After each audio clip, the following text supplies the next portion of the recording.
Chapter 11. Now a certain man was sick, named Lazarus, of Bethany, the town of Mary and her sister Martha. It was that Mary which anointed the Lord with ointment, and wiped his feet with her hair, whose brother Lazarus was sick. Therefore his sisters sent unto him, saying, Lord, behold, he whom thou lovest is sick. When Jesus heard that, he said, This sickness is not unto death, but for the glory of God, that the Son of God might be glorified thereby. Now Jesus loved Martha, and her sister, and Lazarus. When he had heard therefore that he was sick, he abode 2 days still in the same place where he was. Then after that saith he to his disciples, Let us go into Judea again. His disciples say unto him, Master, the Jews of late sought to stone thee, and goest thou thither again? Jesus answered, Are there not 12 hours in the day? If any man walk in the day, he stumbleth not, because he seeth the light of this world. But if a man walk in the night, he stumbleth, because there is no light in him.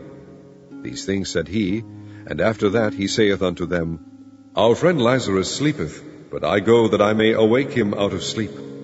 Then said his disciples, Lord, if he sleep, he shall do well. Howbeit Jesus spake of his death, but they thought that he had spoken of taking of rest in sleep.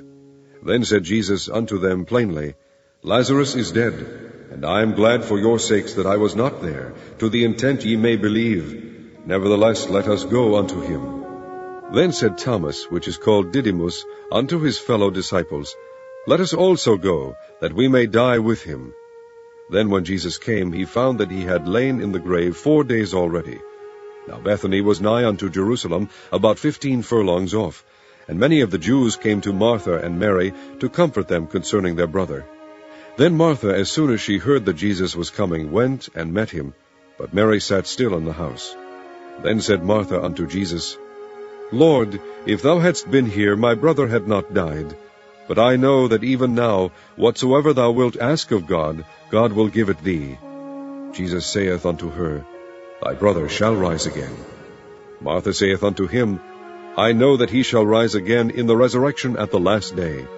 Jesus said unto her, I am the resurrection and the life.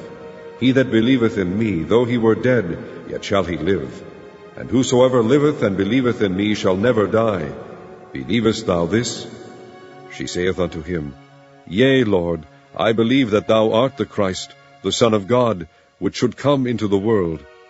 And when she had so said, she went her way, and called Mary her sister secretly, saying, The Master is come, and calleth for thee.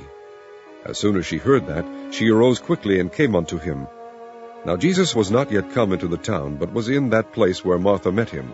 The Jews then which were with her in the house, and comforted her, when they saw Mary, that she rose up hastily and went out, followed her, saying, She goeth unto the grave to weep there. Then when Mary was come where Jesus was, and saw him, she fell down at his feet, saying unto him, Lord, if thou hadst been here, my brother had not died.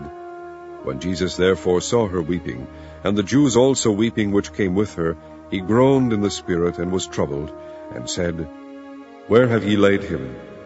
They said unto him, Lord, come and see. Jesus wept. Then said the Jews, Behold how he loved him.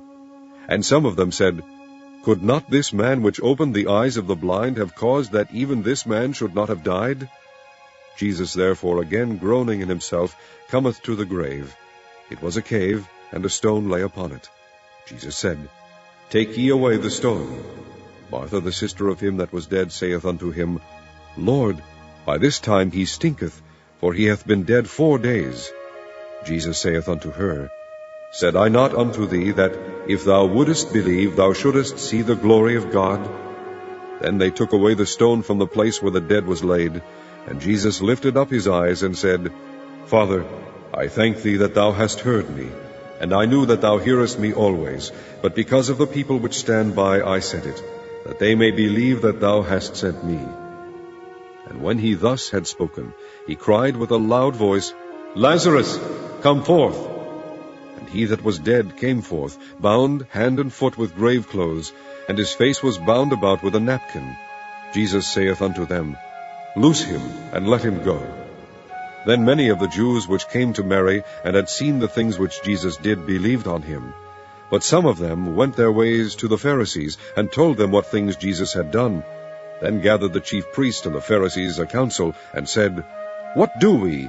For this man doeth many miracles. If we let him thus alone, all men will believe on him, and the Romans shall come and take away both our place and nation.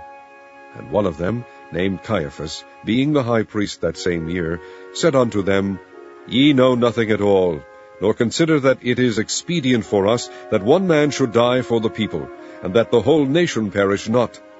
And this spake he not of himself, but being high priest that year, he prophesied that Jesus should die for that nation, and not for that nation only, but that also he should gather together in one the children of God that were scattered abroad.